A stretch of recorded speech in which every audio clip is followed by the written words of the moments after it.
Rabon, yan po yung Rabon. Kagintingan, yan po Highway yung dinanan mo dito. Rabon. Okay. Sorry. Kasi nga galing ka sa San Pablo. Naglakad ka lang? Lakad-lakad lang po ako. Pero madaling araw ko po yung nilalakad. Kasi may number na Rabon. Ito, Rabon. Lumupis.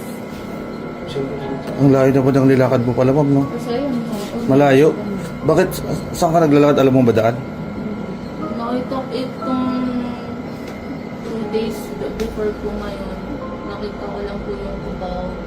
Yung sinundan mo na yun. Sinusundan ko po. Yung Dunkin, nadaanan mo pa. Opo, Dunkin po. Dumaan ka dyan.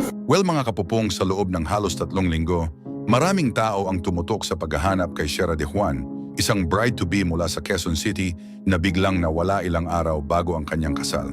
Ayon sa mga ulat, umalis si Shera ng kanilang bahay noong December 10th matapos sabihin sa kanyang fiancé na si Mark Arjay Reyes na pupunta siya sa isang mall sa North Fairview upang bumili ng sapatos para sa kasal. Hindi na siya nakauwi at naiwan ang kanyang cellphone at ilang personal na gamit, dahilan upang agad na mabahala ang kanyang pamilya. Dahil dito, inireport ng kanyang fiancé ang insidente sa mga autoridad. Sa mga oras na lumipas ang mga unang araw ng kanyang pagkawala, mabilis na kumalat ang balita sa social media. Ibinahagi ng mga kaibigan, kamag-anak si Shera ang kanyang mga larawan at huling detalye ng kanyang kinaroroonan. Ang kasal na itinakda noong Disyembre 14 ay pansamantalang ipinagpaliban at bawat araw na walang balita ay nagdulot ng mas matinding pag-aalala. Si Mark Reyes ay humingi ng tulong sa publiko at nagalok ng pabuya para sa anumang impormasyon na makatutulong sa paghahanap kay Shera. Ang Quezon City Police District or QCPD ay agad na kumilos at bumuo ng grupo na tututok sa kaso. Ang mga pulis ay nagsagawa ng aksyon tulad ng pagsusuri ng CCTV footage sa mga lugar kung saan huling nakita si Shera, kabilang ang mga kalsada at sakayan sa North Fairview. Patuloy din nilang kinausap ang mga taong maaaring may alam na impormasyon. Sinabi ng mga opisyal na open sila sa lahat ng posibleng lead at hinihikayat ang publiko na magbigay ng kahit maliit na detalye. Sa mga oras na nagpapatuloy ang investigasyon, lalong lumawak ang suporta ng komunidad. May mga voluntaryong tumulong sa pagpapakalat ng impormasyon online, habang ang iba naman ay nagpaalala sa publiko na maging mapagmatyag sa posibleng sightings. Ang QCPD ay nanatiling nakikipag-ugnayan sa pamilya ni Shera, nagbibigay ng update at katiyakan na tuloy-tuloy ang kanilang aksyon sa paghahanap. Anyway, mga kapopong, sa mga oras na ginagawa ko ang video na ito, meron tayong mahalagang update. Natagpuan na si Shera De Juan. Kinumpirma ng Quezon City Police District o QCPD na natagpuan si Shera kanina lang sa Ilocos Region na malayo sa kanyang tahanan sa Metro Manila. Ang balitang ito ay nagbigay ng malaking ginhawa sa kanyang pamilya at sa maraming taong patuloy na sumusubaybay sa kanyang sitwasyon. Ayon sa mga autoridad, agad na nagsagawa ng aksyon ang mga pulis mula sa QCPD Police Station 5 kasama ang pamilya ni Shera upang sunduin siya at tiyaking maayos at ligtas ang kanyang pagbabalik sa Quezon City. Sinabi ng pulisya na inaasahang aabutin ng ilang oras ang biyahe pauwi at ang pangunahing focus ay ang kanyang kalagayan at kapakanan.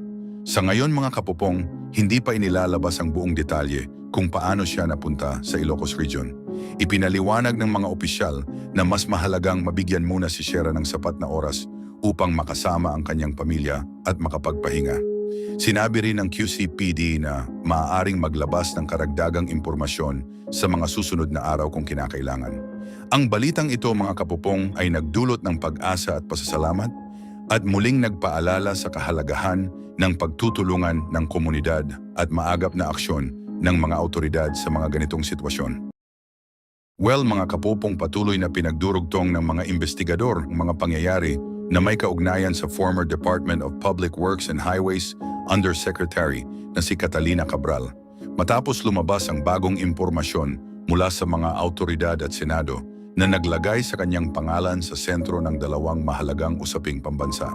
Sinabi ng National Bureau of Investigation na ang kamakailang inilabas na video footage ay sumusuporta sa itinakdang timeline ng huling mga galaw ni Cabral. Ayon sa mga investigador, makikita sa video si Cabral sa isang mountain road sa Benguet, kung saan siya ay nakaupo mag-isa malapit sa isang konkretong harang.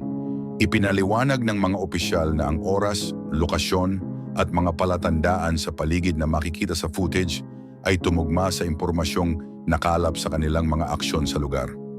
Ang video, kasama ang pisikal na ebidensyang natagpuan sa bangin, ang tumulong sa pagkilala sa kanyang identity at sa eksaktong lugar kung saan siya natagpuan. Binigyang diin ng mga autoridad na walang ibang taong makikita sa footage at patuloy pa ring sinusuri ng ahensya ang lahat ng detalye upang mabuo ang mas malinaw na kabuuan ng larawan ng nangyari. Sa mga oras na nagpapatuloy ang investigasyon tungkol sa kanyang pagpanaw, ang pangalan ni Cabral ay lumitaw din sa mga diskusyon ukol sa pambansang budget. Ibinunyag ni Senator Panfilo Lacson ang mga dokumentong tinawag na Cabral Files na umano'y naglalaman ng listahan ng hindi bababa sa 5 cabinet secretaries na konektado sa malalaking halaga ng pondo ng gobyerno na tinukoy bilang allocables sa panukalang budget para sa darating na taon. Sinabi ni Lacson na ipinapakita ng mga dokumentong ito na may bilyon-bilyong piso na inilaan sa ilalim ng mga pangalan ng matataas na opisyal, isang bagay na nagdulot ng mga tanong tungkol sa transparency at tamang proseso. Ipinaliwanag ni Lacson na ang allocables ay mga bahagi ng budget na maaaring italaga sa partikular na mga proyekto o lugar. Sinabi niya na ang mga dokumentong may kaugnayan kay Cabral ay tila naglalaman ng mga pangalan ng cabinet members bilang mga tatanggap o nag-endorso ng mga pundong ito na ayon sa kanya ay hindi pangkaraniwan.